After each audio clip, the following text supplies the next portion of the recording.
নমস্কার। ধর্মের আড়ালে চ্যানেল থেকে আপনাদের সবাইকে আন্তরিক শুভেচ্ছা জানাচ্ছি। আপনারা অনেকে জানেন যে শিবের 4 জন সন্তান, লক্ষ্মী, সরস্বতী, কার্তিক, গণেশ। না, কথাটা ঠিক নয়। লক্ষ্মী হচ্ছে বিষ্ণুর অংশস্বরূপ, আর সরস্বতী হচ্ছে স্বয়ং বিষ্ণু। তাই লক্ষ্মী সরস্বতী শিবের সন্তান নয়। শিবের সন্তান কার্তিক, শিবের একটিমাত্র সন্তান কার্তিক। তাহলে গণেশ এলো কোথা থেকে? এ বিষয়ে আজকের এই ভিডিওতে বলার চেষ্টা করব। দেবী পার্বতী একদিন ভাবলেন যে দেবাদিদেব মহেশ্বরের সর্বসময়ের সঙ্গী হচ্ছে নন্দীভিঙ্গি, তাহলে আমারও একজন সঙ্গী থাকবে যিনি আমাকে পাহারা দেবে। দেবী পার্বতী তখন মনস্থির করলেন যে নিজে একজন সন্তান তৈরি করবেন, মানসপুত্র মাটি দিয়ে তৈরি করবেন। তিনি মাটি দিয়ে একটা মানুষের মূর্তি তৈরি করলেন এবং সেই মূর্তিতে প্রাণ সঞ্চার করলেন। বিশাল মূর্তি। সেই মূর্তি প্রাণ পেয়ে, তখনই কিন্তু গণেশ নামটা হয়নি, প্রাণ পেয়ে দেবীর কাছে প্রার্থনা করলেন যে আমি কে?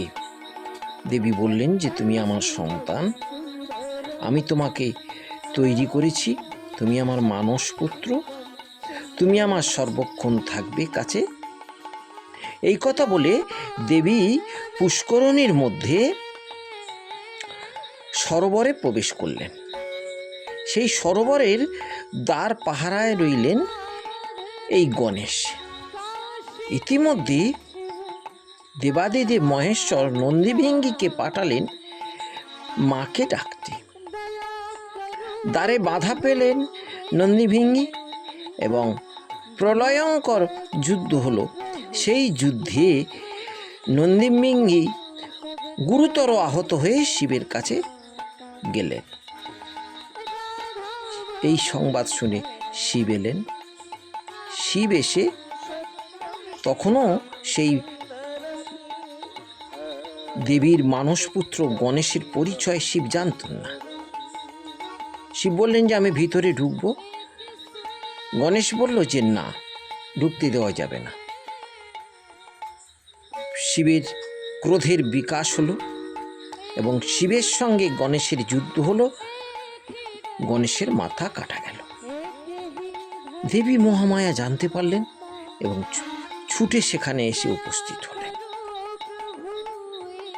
দেবী মহাকালী আর মহাকালের ভয়ঙ্কর এই রুদ্রমূর্তি যুদ্ধ আসন্ন এবং সৃষ্টি ধ্বংসের মুখে, যদি মহাকাল আর মহাকালীর মধ্যে সংগ্রাম শুরু হয় তাহলে সৃষ্টি ধ্বংস হয়ে যাবে। ছুটে এলেন শ্রী বিষ্ণু। দেবীকে বললেন শান্ত হও, দেখা যাক কি করা যায়।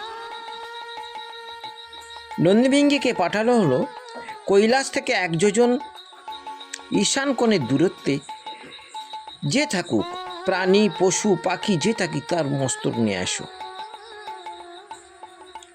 নন্দীভিঙ্গি দ্রুত গতিতে বেরিয়ে গেল এবং কিছুক্ষণের মধ্যে একটা হস্তি শাবক অর্থাৎ হাতির বাচ্চার মাথা নিয়ে এলো। সেই মাথাটা দেবীর মানসপুত্রের স্কন্ধে লাগানো হলো এবং সে সন্তান বেঁচে গেল। এখন হাতির মাথা, যার কাঁধে হাতির মাথা, দেবতাদের সৌষ্ঠব সুন্দর মূর্তি, অথচ এই হাতির মাথা, দেবতাদের স্বর্গে এদের স্থান হবে কি করে? এনার স্থান হবে কি করে? এনাকে কেউ কি মানবে? আর বিশেষ করে শিবপুত্র। তখন নারায়ণ নির্দেশ দিলেন যে তোমাকে সবাই মানবে। হে দেবী মহামায়া, আপনার সন্তানকে এই পৃথিবীতে সবাই মান্য করবে এবং সব দেবদেবীর আগে এনার পুজো হবে। ঘটনাটা এইরকম জানা গেল। কিন্তু আমাদের প্রশ্ন হলো যে গণেশের পূজাতে তুলসী পাতা দেওয়া হয় না কেন? অনেকে বলে থাকেন যে গণেশ যখন ধ্যান করছিলেন তখন তুলসী এসে বিরক্ত করছিলেন, তাই গণেশ অভিশাপ দিয়েছে যে আমার পূজাতে তুলসী পাতা লাগবে না। এটা সম্পূর্ণ গঞ্জিকা সেবনের গল্প, মানে গাঁজাখুরি গল্প, এর মধ্যে কোনো সত্যতা নেই। তুলসী গাছটা হলো কী করে?